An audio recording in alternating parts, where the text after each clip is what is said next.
Bismillahirrahmanirrahim.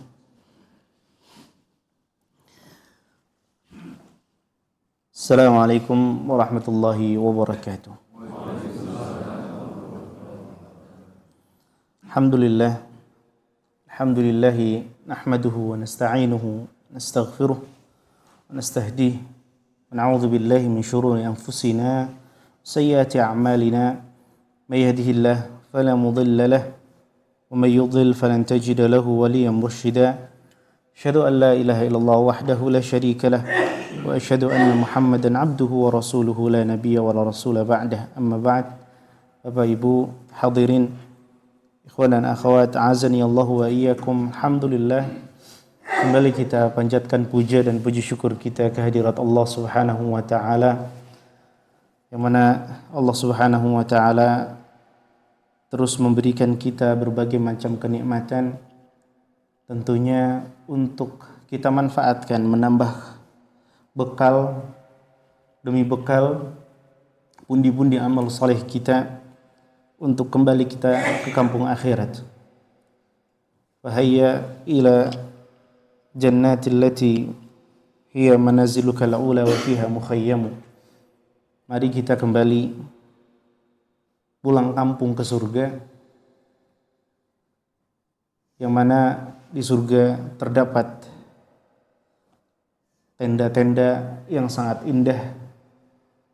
Tendanya saja sudah sebegitu mewah, apalagi rumahnya. Salawat dan salam semoga selalu tercurahkan kepada Nabi kita tercinta Muhammad bin Abdullah, Nabiyur Rahmah, Nabi yang datang dengan kasih sayang, datang membawa risalah Allah Subhanahu wa taala, yang semuanya itu mendatangkan kebaikan dan perbaikan bagi kehidupan umat manusia, dan juga kepada keluarga, sahabat serta pengikut-pengikut beliau yang senantiasa setia menjalankan dan juga menebarkan ajaran beliau yang murni ini hingga akhir zaman. Ahibati fillah, a'azani Allah wa iyyakum. Alhamdulillah, kita pada kesempatan kali ini, pada majelis yang mulia ini, majelisul ilm, majelisul dzikr, majelis yang Allah Subhanahu wa taala puji. Allah Subhanahu wa taala berfirman, yarfa'illahu alladhina amanu minkum walladhina utul ilma darajat.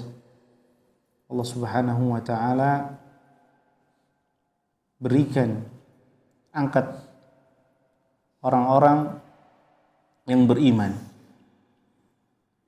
Dan di antara orang-orang yang beriman ini, Allah Subhanahu wa taala angkat lebih tinggi lagi derajatnya, yaitu alladzina utul ilm, orang-orang yang diberi ilmu. Dan ciri orang yang Allah inginkan ilmu baginya adalah dia belajar ilmu. Ya, tidak seperti anggapannya sebagian orang. Ada istilah mereka sebutkan namanya ilmu laduni. Pernah dengar, Pak? Ya, ilmu laduni. Ya, mereka mengatakan kepada para ahli hadis Ya, kalian itu mendapatkan ilmu itu dari orang yang sudah meninggal, meriwayatkan dari orang yang sudah meninggal. Kan ulama kita sudah nggak ada, Pak. Dari tabi'in udah meninggal. Ya, dari sahabat sudah meninggal. Dari Rasulullah Shallallahu Alaihi Wasallam sudah meninggal. Ilmu kami beda. Ilmu kami itu hayyun an hayyin, dari yang masih hidup saya langsung ke yang maha hidup. Dari siapa maksudnya, Pak? Allah. Nah, ini berarti secara tidak langsung, bahkan secara langsung ngaku sebagai seorang nabi. Nah, lewat mana? Wah, saya dapat wahyu dari Allah. Ya. Dari mimpi katanya.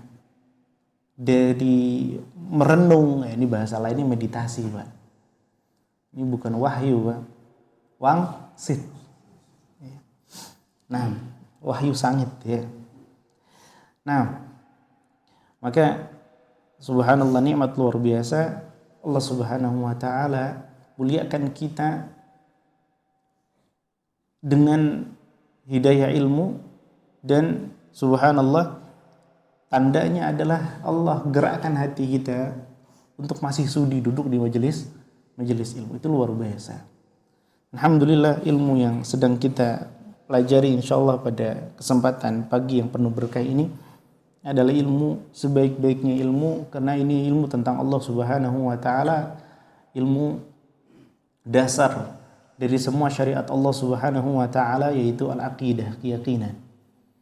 Karena seorang muslim kalau sudah keyakinannya sudah bagus, sudah kuat, insyaallah, bukan insyaallah, pasti ya, syariat apapun ya yang Allah Subhanahu wa taala berikan, dengan ringan dia jalankan, karena dia sadar bahwa syariat ini bukan beban buat dia, tapi solusi untuk pribadi, keluarga, masyarakat, dan bangsanya bahkan.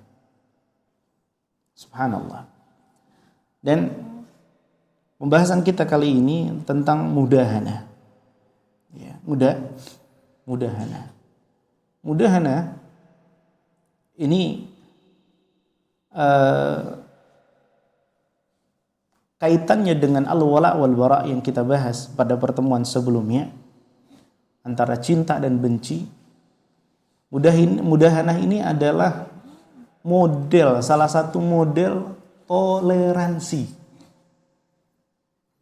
gaya toleransi yang diinginkan oleh orang-orang di luar Islam, dari kaum muslimin, bahkan sejak dari zaman Nabi Muhammad sallallahu alaihi wasallam. Jadi kita bacakan surat Al-Kafirun. Di ayat yang lain Allah Subhanahu wa taala secara eksplisit, secara tegas menyebutkan kata mudahanah ini. Waddu law tudhinu fayudhinun. Mereka orang-orang kafir Quraisy berharap engkau tuh mau toleransi sama mereka supaya mereka juga bisa toleransi dengan engkau, wahai Muhammad. Cuman toleransi ala mudahanah nanti kita jelaskan seperti apa. Toleransi yang mereka inginkan adalah toleransi yang menjadi sebab turunnya surat Al-Kafirun. Surat Al-Kafirun. Yaitu apa? Ketika kafir Quraisy, kalau kita baca di sirah Nabawiyah, subhanallah, mereka saat datang ke Abu Thalib sudah. Mereka mencoba segala cara membujuk Abu Thalib ya, supaya menghentikan anak saudaranya, ponakannya. Ternyata Abu Thalib ya tetap melindungi keponakannya. Meskipun Abu Thalib tidak belum waktu itu, bahkan sampai meninggal belum berani untuk berikrar la ilaha illallah. Dengan hikmah Allah tentu saja. Abu Thalib menolak. Karena Abu Thalib tahu bahwa apa yang dibawa oleh keponakannya adalah agama yang benar. Biarkan. Hanya saja Abu Thalib masih tekanannya terlalu berat untuk mengatakan kebenaran dengan lisannya. Karena bangsa Arab punya satu karakter ya, ketika itu bahwa apa yang mereka ucapkan harus sesuai dengan apa yang mereka perbuat. Ketika satu manusia mengucapkan la ilaha illallah di zaman itu, tahu betul apa konsekuensi dari kata-kata itu. Ya. Ritual tahunan di Ka'bah yang penuh berhala ketika itu 3.600 berhala itu otomatis berarti stop, gak ada. Ya. Acara-acara budaya tradisi dari leluhur stop, gak ada lagi. Ya. Ngumpul-ngumpul masyarakat untuk ngasih sesajian, ya, gak ada lagi. Termasuk posisinya sebagai tetua adat hilang. Kenapa? Mengakui ada seorang sebagai nabi. Berarti nabi itu pimpinan. Orang Arab faham betul apa itu nabi, siapa Allah, tahu Allah. Mereka tahu Allah. Mereka tahu Allah. Mereka tahu agama Allah. Hanya saja mereka punya tradisi. Ceritanya panjang. Kenapa mereka yang aslinya agamanya agama Allah kemudian malah bergeser ke agama tradisi? Dan sejarahnya persis berulang, polanya sama dari zamannya Nabi Nuh. Ya, dari zamannya Nabi Nuh. Dijauhkan orang dari Allah Subhanahu wa taala, merasa punya dosa. Lihat caranya setan. Merasa punya dosa, malu minta sama Allah, digiring untuk minta sama orang-orang soleh. Karena orang solehnya tadinya nggak ada, kemudian divisualkan dengan bentuk-bentuk patung dan lain sebagainya. Ketika sudah berhasil dengan orang-orang soleh, maka orang soleh itu makhluk, maka apapun makhluknya yang dianggap keramat diminta. Apapun makhluk yang dianggap keramat ini pergeserannya polanya sama. Di zamannya Nabi, dari setiap zaman dalam peradaban umat manusia, ya. Bahkan di setiap negara. Makanya kita berdoa mudah-mudahan hal yang seperti ini di negeri kita tercinta, negeri Indonesia betul-betul merdeka, Pak. Ya, betul-betul merdeka, bukan hanya dari penjajahan bangsa-bangsa asing, ya, namun juga, dan ini yang lebih berharga, lebih bernilai, ya, terbebas dari musuh yang tak terlihat, yaitu syaitan, iblis dan bala tentaranya. Memperbudak kita, yang menyembah sesama makhluk. Waliyadzubillah.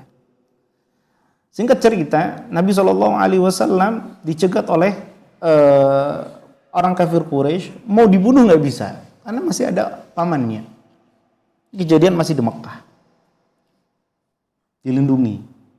Nah, Abu Thalib kalau bilang, ya Bani Hashim, sukunya Quraisy itu suku besar, ada sub-sub sukunya.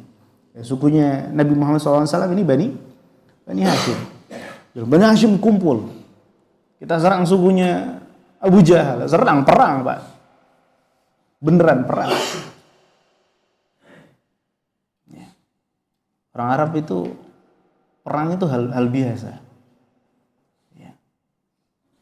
Gara-gara cuman mungkin di zaman kita 17-an, Pak.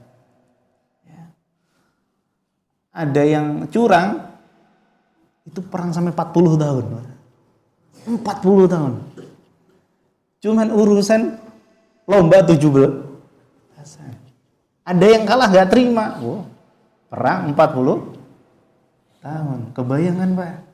Uri Beta sama Ubud Village perang 40 tahun. Ya. Yang ngalangin cuman sungai aja. Ada bayi lahir 40 tahun kemudian masih perang, Pak. Sampai umurnya 40 masih biasa. Makanya orang kafir Quraisy tahan diri itu. Nggak berani nyentuh. Nah, Sampai pada titik di mana menawarkan kekuasaan. Padahal kalau sudah berkuasa kan enak Pak ya. Kalau sudah berkuasa kan menawarkan harta. Dia separuh kekuasaan bangsa Arab buat Muhammad deh. Alaihi afdhalus salawat wa taslim. Tapi beliau nolak. Bukan itu tujuan utama dakwah, bukan tampuk kekuasaan. Padahal kalau secara logika, ya nggak apa-apa. Ya. Main politik dulu deh, yang penting sudah dapat kekuasaan. Kalau sudah berkuasa, punya tentara, saya islamin semuanya. Teman rapuh jadinya. Nggak ada akidah yang ditanam. Nggak seperti itu metode, manhaj Nabi SAW dalam berdakwah. Sampai sudah putus asa, maka mereka menggunakan cara ini, bergen sama Nabi SAW, tawar-menawar. Menawarkan konsep toleransi yang disebut dengan mudahanah tadi. Maka kata orang kafir Quraisy, wahai Muhammad, gini saja sudah. Ya, kalau kau nggak mau berhenti menjalankan agamamu, ya kami juga nggak mau, nggak sudi kami meninggalkan agama, tradisi nenek moyang kami. Gini saja sudah. Nah, sehari kami akan nyembah cara ibadahmu. Kami akan beribadah dengan cara ibadah menyembah Tuhanmu. Nah, nanti besok kamu juga sama nyembah Tuhanku. Subhanallah. Acara ritual ibadah kamu wahai Muhammad, besok saya ikut. Apa? Sholat 5 waktu. Ikut. Acara apa lagi? Ikut. Tapi besok kamu di acara keagamaan kami datang ya. Ikut merayakan ya. Kalau punya teman-teman jawara, tolong jaga kalau perlu. Itu yang diinginkan oleh orang kafir Quraisy. Nah, jadi proposal toleransi seperti ini yang pertama kali mengajukan siapa Pak? Kafir Quraisy, Abu Jahal dan kawan-kawan. Abu Jahal dan kawan-kawan. Ini disebut dengan mudahanah. Jadi ini bukan barang baru Pak. Masih ada sampai sekarang Pak? Ada. Bukan barang itu dagangan basi dari lama. Ternyata turun surat Al-Kafirun. Tegas sekali itu Allah Subhanahu wa taala bilang, "Qul," katakan, "ya ayyuhal kafirun," hai orang-orang kafir. Tegas, mana kufur, mana iman. Mana mukmin, mana kafir. Wahai orang-orang yang kafir, kami ini mukmin. Anda kafir. Wah. Serem gak kata kafir, Pak? Serem gak kata kafir, Pak? Itu bahasa paling halus kalau orang tahu. Kata kafir itu adalah bahasa paling halus yang digunakan oleh sekelompok pemeluk agama untuk menyebut orang-orang di luar agama mereka. Waalaikumsalam. Karena kafir itu artinya adalah diambil dari kata kufur. Diserap sama bahasa Inggris Pak, cover. Apa artinya cover Pak? Ya, penutup, sampul. Apa maksudnya? Orang kafir adalah orang yang menutup diri. Ya, menutup diri dari imannya kita. Oh, dia sudah menutup diri. Karena kalau dia buka, iman Islam akan masuk ke dalam hatinya.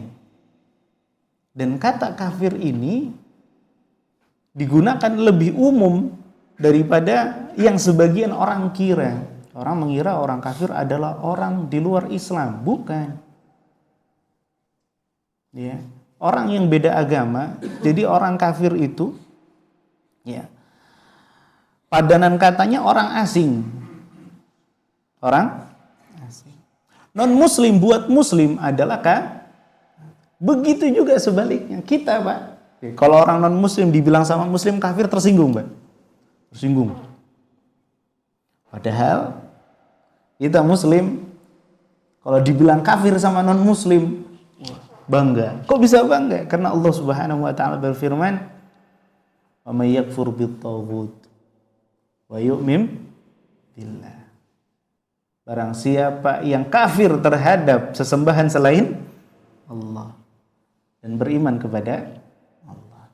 Jadi kita pun seorang muslim disuruh jadi orang kafir terhadap sesembahan selain Allah. Jadi konsep kafir itu sebenarnya.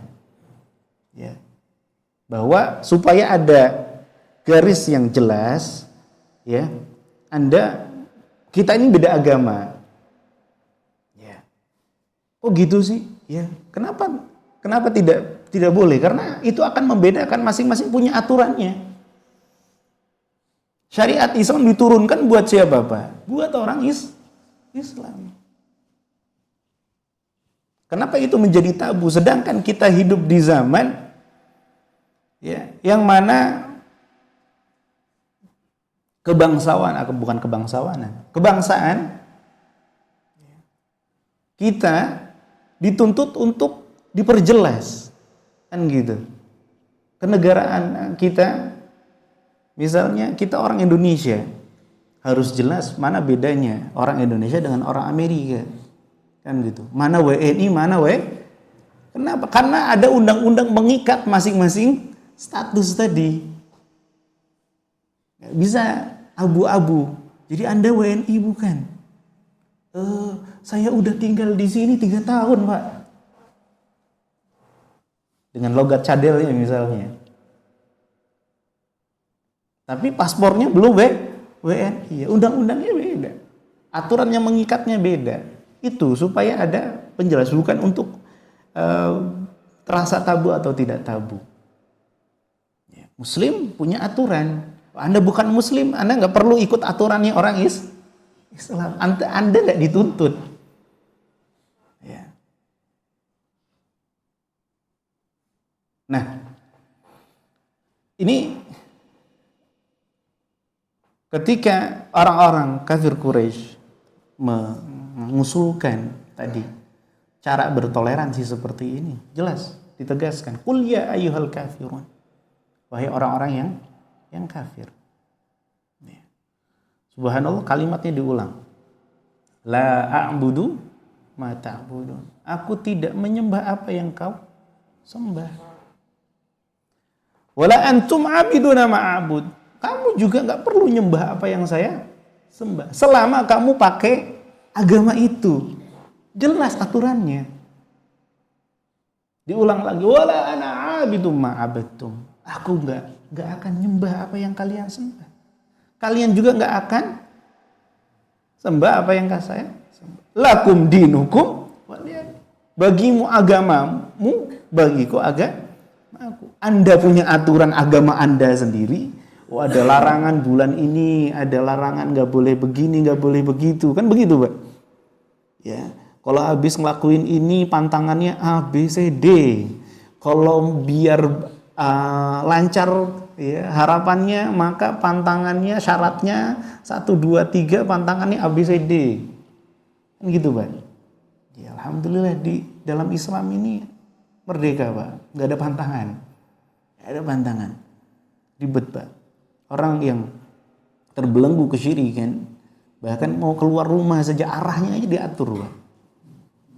Arahnya saja coba ada, Pak, subhanallah. Ya. Orang tua, anaknya mau ke pesantren, Pak. Mau ke pesantren, subhanallah, nanya ke yang katanya orang pintar. Oh, ini, Pak, harus lewat pintu timur dari rumah. Lah, pintu timur. Iya. Depan rumah ngadep selatan, belakangnya di utara. Gak ada pintu, dijebol, subhanallah. Dijebol. Alhamdulillah. Orang hidup di atas Islam, di atas tauhid, ya. Bebas dari belenggu-belenggu yang seperti ini. Syarat-syarat yang subhanallah, apa hubungannya dan pantangan-pantangan yang tidak ada kaitannya. Subhanallah. Dan subhanallah tadi di akhir ayat penutup surat tadi, ayat terakhir itu subhanallah indah sekali. Kalimat penutupnya lakum dinukum waliyadu. Bagiku agamamu, bagimu agamamu. Ya. Maka bergeser makna toleransi ini yang tadi ditawarkan oleh orang-orang kafir Quraisy, yang kemudian sekarang dibahasakan dengan toleransi. Kalau dulu namanya mudahana. Ini istilah syariatnya namanya mudahana. Kita turunkan standar kita. Kita turunkan standar kita hanya untuk bisa membaur dengan orang-orang yang berbeda dengan kita. Nanti ini beda-beda tipis. Ada satu lagi. Kalau ini yang kurang baik. Nah,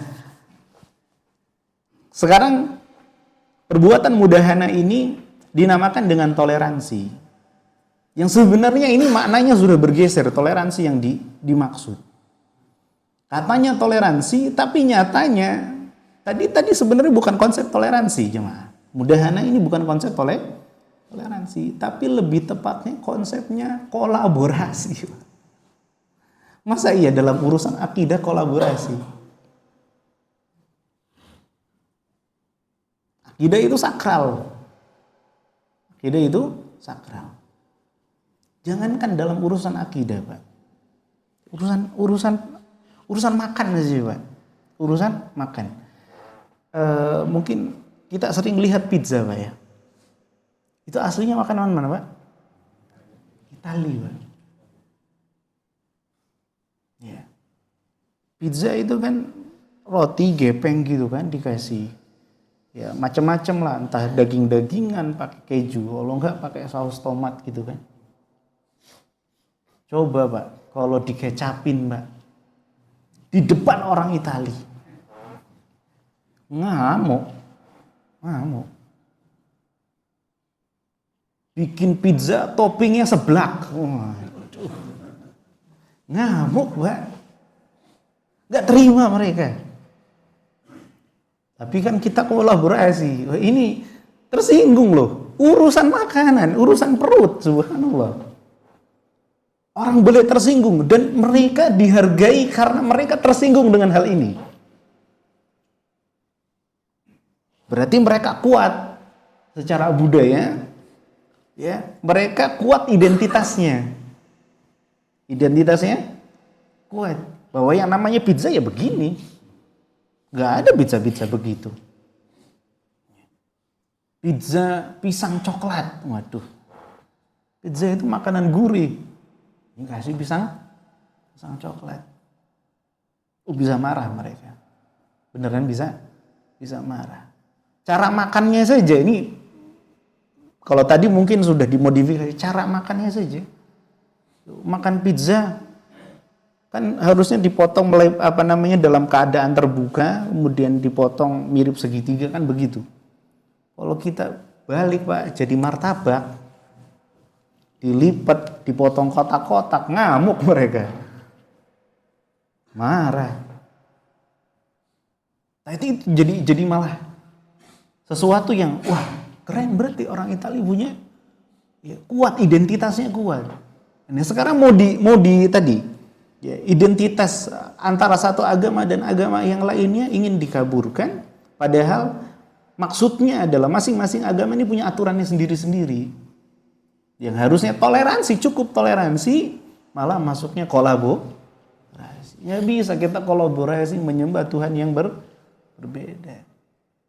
Ya. Maka toleransi itu lakum dinukum waliyadin. Anda punya agama, ya jalankan aturan agama Anda. Saya punya agama saya. Ya. Buat orang yang mengatakan juga, nggak usah lah pakai istilah-istilah kafir. Ya, nggak usah nyebut orang di luar agama kita istilahnya kafir. Dia kan suratnya juga bilang, ya, lakum dinukum waliyadin, ngurusin agama masing-masing lah. Ya, dia lupa ayat itu ada di dalam surat apa, Pak? Al-Kafir. Yang ayat pertanyaan ya ayyuhal kafirun. Pertama, bahwa kalimat atau kata kafir ini sebenarnya bukan kata yang kasar. Bahkan kita seorang muslim bangga disebut kafir. Diperintahkan oleh Allah Rob kita, Tuhan kita untuk menjadi kafir terhadap sesembahannya agama lain. Ya. Ketika Anda dibilang, kita bilang orang lain kafir, terus kita nggak terima dibilang kafir, itu baru nggak fair, nggak adil. Jadi kita, oh Anda kafir ya? Oh iya, saya kafir. Saya juga kafir dari agama Anda. Tapi kalau sesama muslim nggak boleh, jangan. Karena kita satu agama. Namun bukan berarti serta-merta kita keluar abis ini dari Nurul Amal, Assalamualaikum Pak Kafir. Nggak bisa Pak. Nggak boleh. Ya, tidak boleh. Kita likulli maqamin maqal. Ya. Setiap kondisi, setiap situasi itu ada bahasanya sendiri-sendiri, dan setiap ungkapan itu ada kondisinya sendiri-sendiri yang harus disesuaikan. Nah, ya, bukan apa-apa karena mereka di luar sana belum ngerti konsep ini di dalam Islam. Tapi kalau misalnya kita udah cerita, ya, kemudian kita mungkin serang bercanda dengan tetangga kita yang mungkin non muslim, kemudian Fir, oh ya Fir, gitu ya. Ya itu nggak ada sehingga membuat kondisi bertetangga itu menjadi rusak, karena itu juga salah satu yang dijaga dalam Islam, dia menjaga hubungan baik dengan tetangga meskipun non muslim, itu juga tuntutan agama, ya, maka kita perhatikan hal-hal tadi. Nah, jadi mudahana, jadi justru seseorang menurunkan standarnya, ya, kemudian dia melakukan apa yang dilakukan agama lain, ikut-ikutan. Ini tidak dibenarkan. Ya, toleransi adalah dengan mempersilakan agama lain kalau memang mau melakukan, ya lakukan. Kami dengan agama kami, dengan aturan kami. Dan konsep mudahanah ini tadi, toleransi yang keliru, kerap kali menimbulkan polemik baru, yaitu bertabrakan langsung dengan akidah wala wal bara, yang mana akidah wala wal bara, mana yang kita cinta, mana yang kita benci, itu sebenarnya adalah ruh dari umat Islam, umatnya Nabi Muhammad, yang dibeli label oleh Allah Subhanahu wa taala, dinobatkan oleh Allah Subhanahu wa taala secara langsung di dalam Al-Qur'an sebagai khaira ummah. Umat terbaik. Apa yang membuat umatnya Nabi Muhammad SAW umat terbaik? Umat Nabi Muhammad, Pak. Ya. Umat ini lebih baik dari Bani Israel. Lebih baik dari umatnya Nabi Nuh. Lebih baik dari umatnya Nabi Ibrahim. Ya. Bahkan yang beriman sekalipun, umatnya Nabi Yunus lebih baik. Kenapa? Kata Allah Subhanahu wa taala, kuntum khaira ummatin ukhrijat linnas.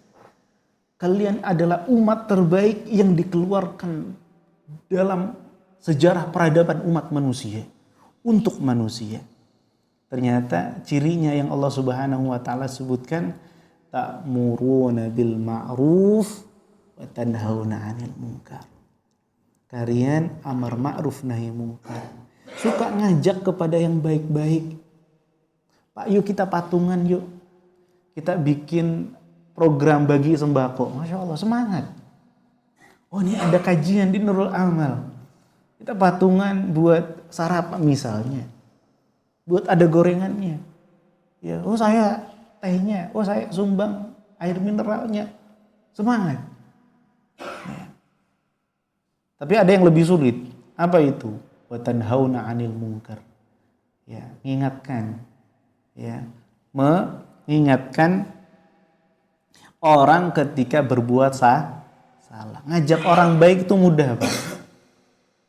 Ya, ngajak orang berbuat kebaikan itu mudah, karena orang cenderung menerima hal yang baik. Tapi kalau mengingatkan kesalahan orang itu berat, karena kita sudah ekspektasi ini orang pasti nggak terima.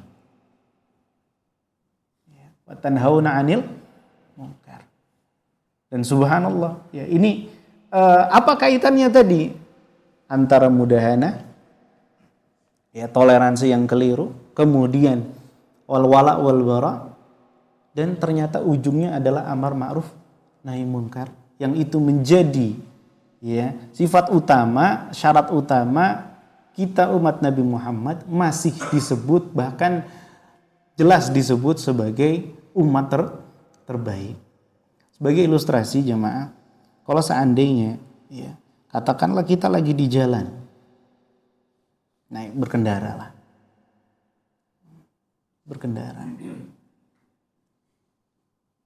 ya. Kemudian ini kejadian nyata.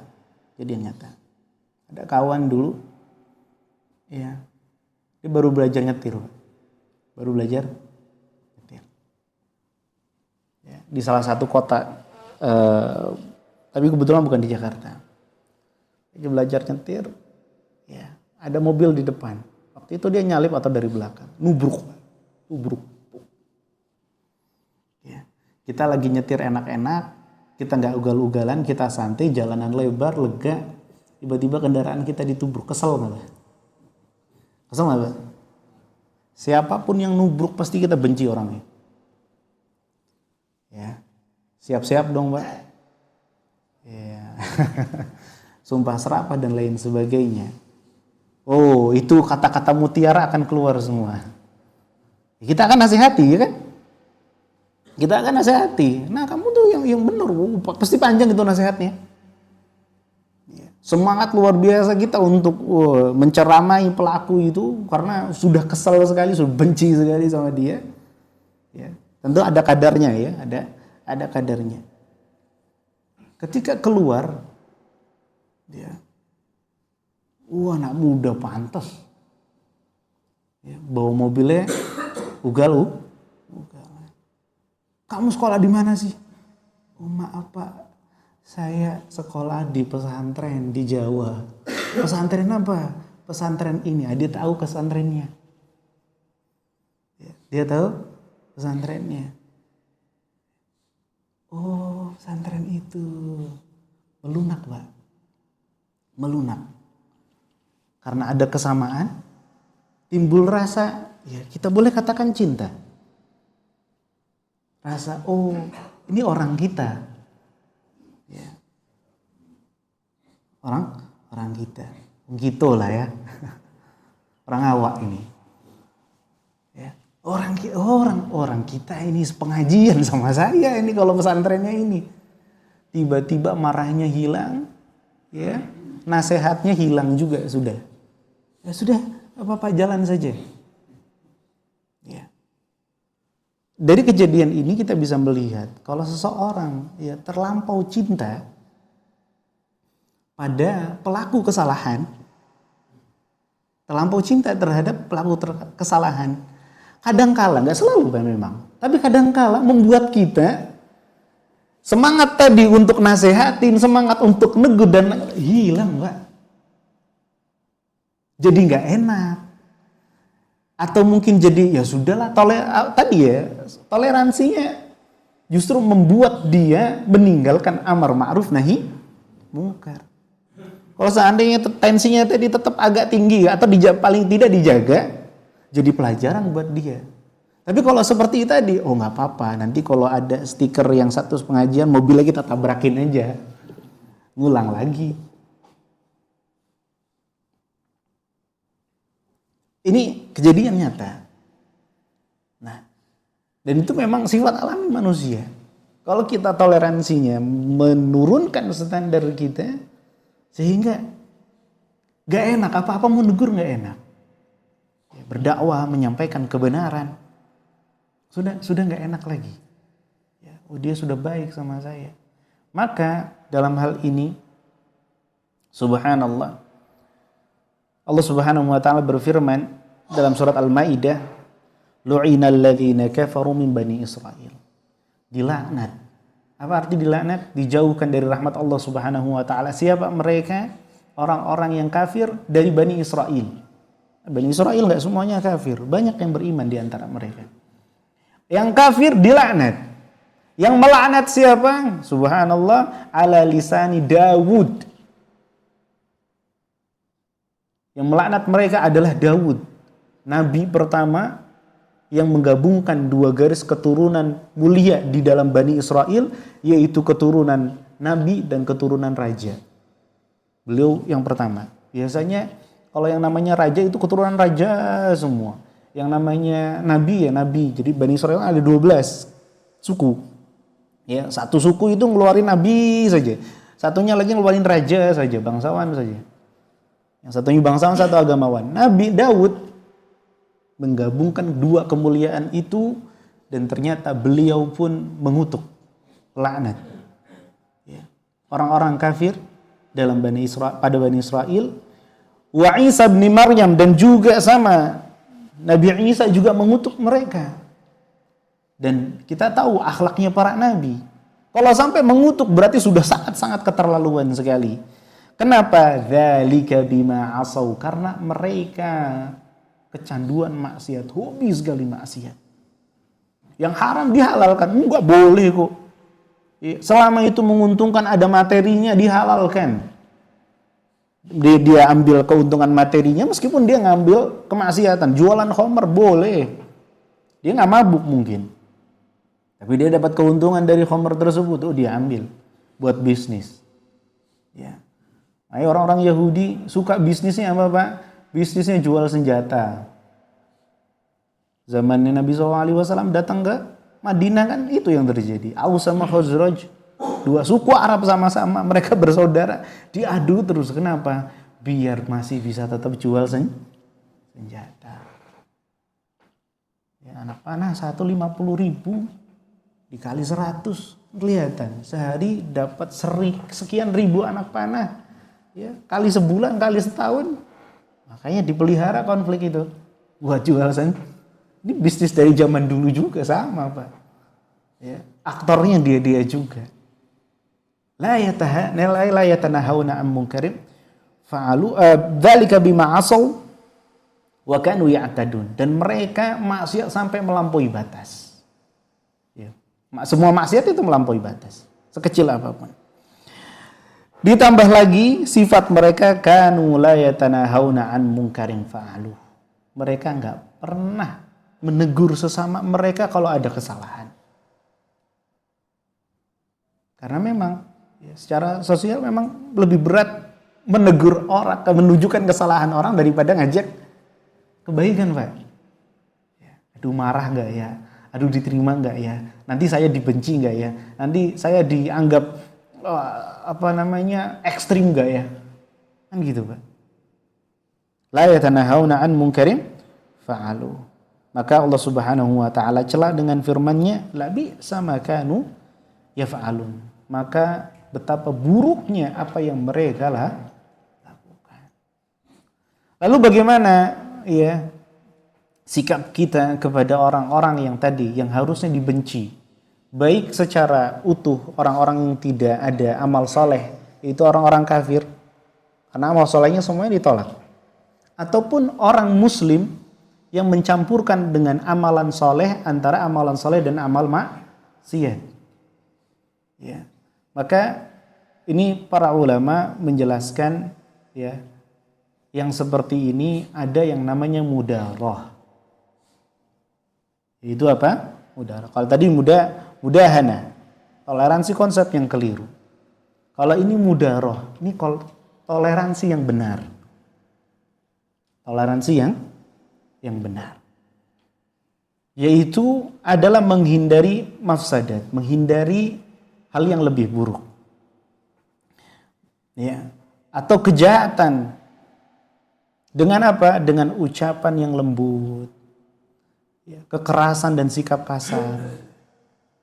Contoh yang paling tegas dalam hal ini adalah firman Allah Subhanahu wa taala ketika mengutus Nabi Musa kepada manusia paling bejat, lebih bejat daripada Abu Jahal, yaitu Allah Subhanahu firman kepada Nabi Musa dan saudaranya Nabi Harun, qula lahu qawlan layyina. Datang ke Nabi Musa, datang ke Firaun, kalian berdua ucapkan kata-kata yang lembut. Subhanallah. Maka buat orang yang mengatas nama dirinya, saya ini eh, menegakkan amar ma'ruf nahi mungkar. Tempat-tempat maksiat kita geruduk, kita hancurkan. Konser kita bubarkan apa dengan cara ya, ala-ala seperti itu. Maka pertanyaannya, apakah kita lebih semangat dari Nabi Musa dan mereka lebih bejat daripada Fir'aun? Jawabnya apa, Pak? Tidak. Tapi sedihnya seringkali kita justru melakukan itu terhadap orang-orang di sekitar kita dalam urusan dunia.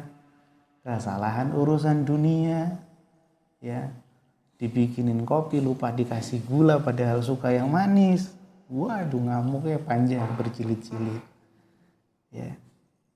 Pernah Bu gitu Bu? Atau kebalikannya justru ya dititipin belanjaan, ya disuruh diminta tolongin beli bawang malah pulang bawa cabai. Wah kesel, panjang itu berjilid-jilid, itu bisa 3 hari nggak masak itu. Tapi enggak Bu ya, insya Allah ummahat nurul amal nih, solihat-salihat, alhamdulillah. Ini kan konsepnya kebalik-balik Pak, subhanallah. Kita sama yang beda keyakinan, bahkan Pak ahli maksiat sekalipun, kita dituntut untuk tetap berlemah lembut, bukan karena maksiatnya, tapi untuk menarik hatinya. Ada kesempatan kita masuk di sana. Subhanallah, banyak orang yang tertarik masuk ke dalam agama Islam bukan karena setelah mempelajari agamanya, bukan akidah belajar kayak kita duduk di sini, bukan, tapi karena masya Allah baik, orang Islam tuh baik-baik, orang Islam tuh masya Allah jujur-jujur, orang Islam tuh disiplin, orang Islam tuh bersih-bersih, orang Islam dan seterusnya yang nampak. Dan ini memang seperti itu, orang melihat kita dari apa yang nampak. Subhanallah, Allah masukkan hidayah lewat situ. Pernah suatu ketika Aisyah radhiyallahu taala anha, ini Nabi sallallahu alaihi wasallam ingin mengajarkan dengan menunjukkan kepada istri beliau sallallahu alaihi wasallam. Suatu ketika Aisyah radhiyallahu ta'ala anha melihat ada beberapa orang mondar-mandir seliweran, kelihatan di sana ada orang yang sedang menuju Nabi sallallahu alaihi wasallam. Kata Nabi sallallahu alaihi wasallam ya kepada Aisyah, bi'sa akhul ashirah atau bi'sa ibnul ashirah. Ini anggota keluarga, dia di keluarga tuh gak baik dia. Keluarga biasanya gitu Pak. Dalam satu keluarga ada aja yang nyeleneh. Ini yang nyeleneh ini. Dalam satu keluarga ini yang paling gak benar. Akhlaknya gak baik. Akhlaknya gak baik. Dicela oleh Rasulullah SAW. Ini bukan untuk ghibah, tapi untuk menunjukkan kepada Aisyah, Bunda Aisyah radhiyallahu taala anha, bagaimana bermuamalah dengan orang. Waktu itu Aisyah radhiyallahu anha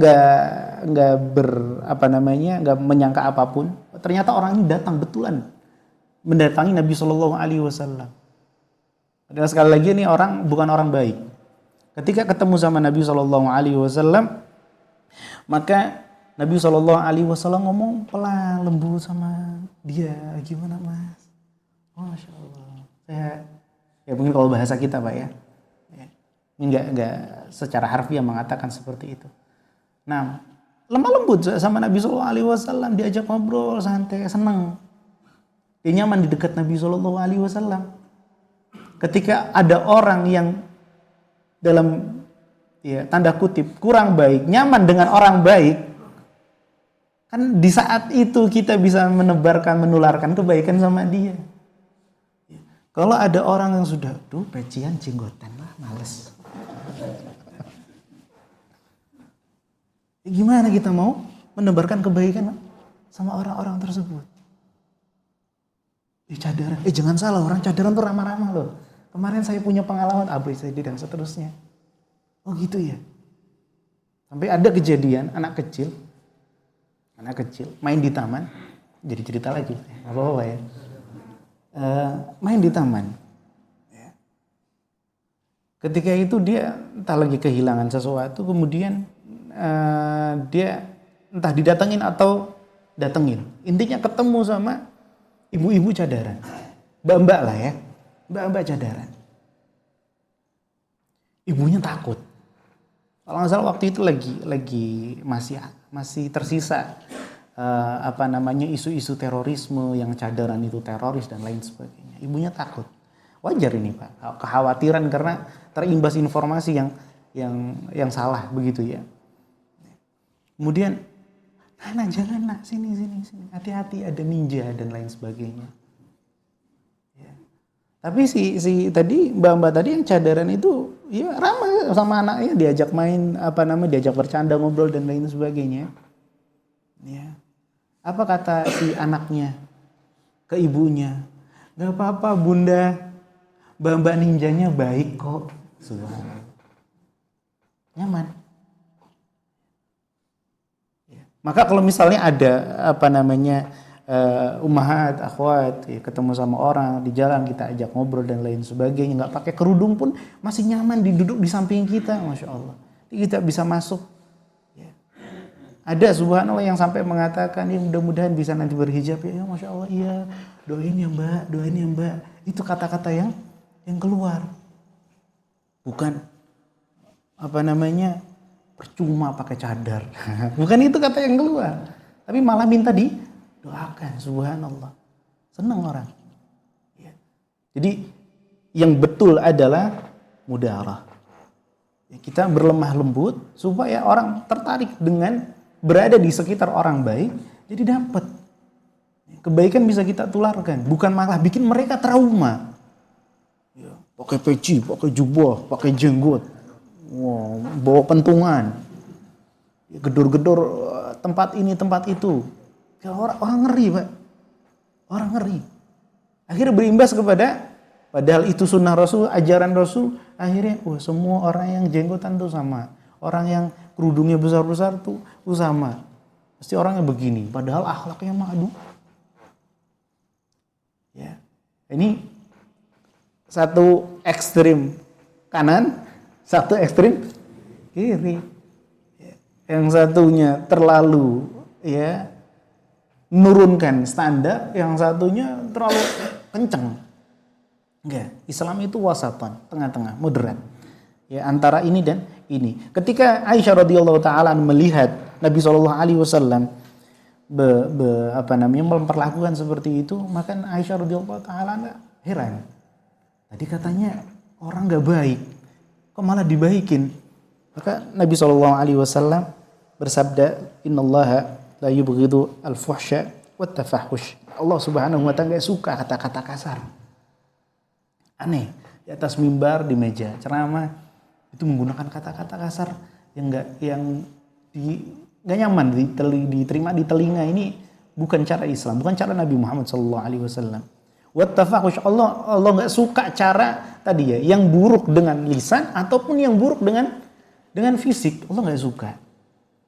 Bahkan ini hadis sahih muttafaqun alaih, sahih Bukhari dan Muslim. Nabi SAW, ini hadis luar biasa. Jangan sampai kita masuk masuk golongan ini. Inna syarran nas, sesungguhnya manusia terburuk adalah man tarakahun nas, yang dijauhi sama manusia ittiqa'a syarrihi, karena takut kena keburukan orang ini. Karena takut sama orang ini. Dijauhi karena orang-orang pada takut sama orang ini. Maka sama. Ya, pengajian yang terburuk adalah pengajian yang justru dihindari sama malas ngaji di situ. Kenapa? Ya, dicuekin terus, malah kayak dilihatin karena mungkin pakaiannya belum sama. Ya, jenggotnya belum sama panjang misalnya Pak ya. Tapi siapapun datang ramah, tanya, "Oh dari mana Pak, kelihatan baru," gitu kan ya, disapa dan seterusnya. Ini sebaik-baik manusia. Dan semuanya ini kaidah. Dan ini sabda Nabi SAW, bahwasanya sesungguhnya seburuk-buruknya manusia adalah yang dijauhi oleh manusia lainnya karena khawatir keburukannya. Karena khawatir keburukannya. Maka sekali lagi ya, bahwa namanya mudahana toleransi dengan menurunkan standar malah jadi kolaborasi, ini bukan konsep Islam, Dan yang menawarkan ini bukan barang baru, ini dagangan basi dari zaman dahulu, dari zamannya Abu Jahal dan Abu Lahab. Adapun konsep Islam, kita tetap benci, ya, namun benci kita tidak membuat kita berbuat jahat kepada orang lain, justru kita berbuat baik bahkan kepada orang yang kita benci, apalagi kepada orang-orang yang kita cintai. Maka Syekhul Islam Ibnu Taimiyah mengatakan, Ahlus sunnah arhamul khalqi bil khalq. Ahlus sunnah wal jamaah adalah makhluk yang paling kasih, yang paling sayang terhadap makhluk yang lain. Makanya sampai-sampai para ulama ketika mencontoh beliau, ya, kata para ulama, sungguh aku benar-benar berharap bisa memperlakukan sahabat-sahabatku, teman-temanku, sebagaimana beliau Ibnu Taimiyah memperlakukan musuh-musuhnya, orang-orang yang sangat benci sama dia. Kebayang Pak ya? Kebayang ya? Bagaimana beliau terhadap beliau memang orang yang kontroversial. Banyak yang gak suka. Ya. Karena dakwahnya tegas, tapi lembut. Banyak yang gak suka, itu beliau tanggapi dengan maaf, memaafkan. Gak ada balasan, meskipun beliau dekat dengan penguasa pada akhirnya, gak ada yang dibalas, minta dipenjara-penjarain, gak ada. Ya.